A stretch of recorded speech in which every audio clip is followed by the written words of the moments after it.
రకాల కూడా ఉంది. మరి ముఖ్యంగా ఈ అనంతపురం ఉమ్మడి అనంతపురం జిల్లాలో మడకశిర కావచ్చు, కళ్యాణదుర్గ్ కానీ రాయదుర్గ్ కూడా ఒక మూలకు అంటే జిల్లా యొక్క సరిహద్దుల్లో అంటే కర్ణాటక సరిహద్దుల్లో ఉండే ప్రాంతం కూడా ఇక్కడ ఏది కానీ సదుపాయాలు లేవు, తాగడానికి కూడా నీళ్ళు లేవు. అటువంటి పరిస్థితుల్లో 2004లో రాజశేఖర రెడ్డి గారు ముఖ్యమంత్రి అయినాక ఆ రోజు నేను పార్లమెంట్ సభ్యులు కానీ రఘువీరెడ్డి గారు కూడా మంత్రిగా ఉన్నప్పుడు కూడా ఒక పర్మనెంట్గా పిఏబిఆర్ నుంచి కళ్యాణదుర్గ్, రాయదుర్గ్, మడకశిరకు కర్ణాటక నుంచి పర్మిషన్ తీసుకొని కూడా పావుగడ మీద కూడా ఒక పైప్ లైన్ తీసుకొని పోయి శ్రీరామరెడ్డి ప్రాజెక్ట్ ద్వారా అన్ని గ్రామాలకు కూడా తాగునీరు కూడా అందించినాం కూడా ఆ రోజు కూడా అందించి. ఇదే కాకుండా ఇది మారుమూల ప్రాంతము, జిల్లా కేంద్రానికి ఆ రోజు అనంతపురానికి రావాలంటే చాలా సుదీర్ఘంగా కూడా ప్రయాణించాల్సిన అవసరం ఉంది.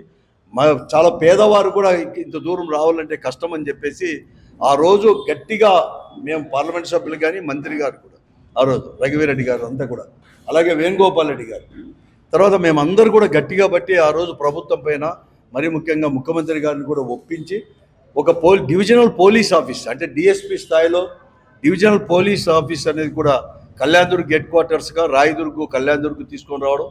అలాగే ఆర్ఎన్బి కళ్యాణదుర్గ్, రాయదుర్గ్ ధర్మారం ఉండేదాన్ని ఆర్ఎన్బి డివిజనల్ ఆఫీస్ కూడా రాయదుర్గ్, కళ్యాణదుర్గ్ డివిజనల్ ఆఫీస్ తీసుకొని రావడము.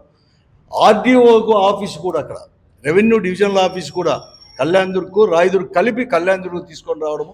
ఆ ప్రాంతం అభివృద్ధి చేసేదే కాకుండా ఇంత దూరం అనేది పోకోకుండా కోర్టుకు ఇవన్నీ రెవెన్యూ కోర్టుకు పోకుండా అన్నీ కూడా చేసినాం ఆ రోజు తీసుకొని. అటువంటి సాధించిన దాన్ని ఈరోజు దాదాపుగా 10-15 సంవత్సరాల తర్వాత ఆ ప్రజలందరూ కూడా అనుభవిస్తూ ఉంటే జిల్లా డివైడ్ అయిన జిల్లా ఈరోజు పుట్టపర్తి జిల్లా, సత్సాయి జిల్లా ఒకటి తయారైంది, అనంతపురం జిల్లా అని 2 తయారైపోయినాక అనంతపురం జిల్లాలో ఉండే ఆఫీసుల్లో ఉండే ఆర్ఎన్బి ఆఫీసును తీసుకొని పోయి మళ్ళీ కూడా హిందూపురంకి మార్చడం నిజం కూడా చాలా దుర్మార్గమైంది. ఇది అసలు ఎవరికి కానీ ఏ ప్రజాప్రతినిధులు కానీ ప్రజాప్రభుత్వానికి ఇటువంటి ఆలోచన అనేది కూడా రాలేదు.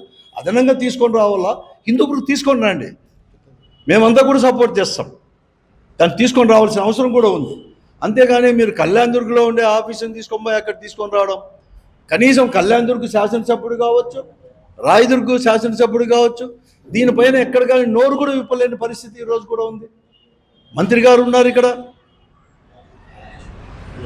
కాలువ శ్రీనివాసులు గారు ఉన్నారు, ఈ జిల్లాకు సంబంధించిన వారు, పార్లమెంటు సభ్యులు ఉన్నాడు, స్థానిక శాసనసభ్యులు 2 ఉన్నారు. వీళ్ళు గతంలో అనుభవం కూడా ఉంది కాలువ శ్రీనివాసులకు అందరికీ కూడా. కనీసం వచ్చినట్టు కూడా మీరు పోగొట్టుకుంటా అంటే ఎట్లయింది? ఆర్టీడీ సంస్థను పోగొడతానే కూడా దీంట్లో ఎక్కడికైనా చలనం లేదు వీళ్ళకు. కనుక ఆఫీసులు కూడా ప్రభుత్వ ఆఫీసులు కూడా తీసుకొని పోతా అంటే ఊరికే ఉండేది కాదు.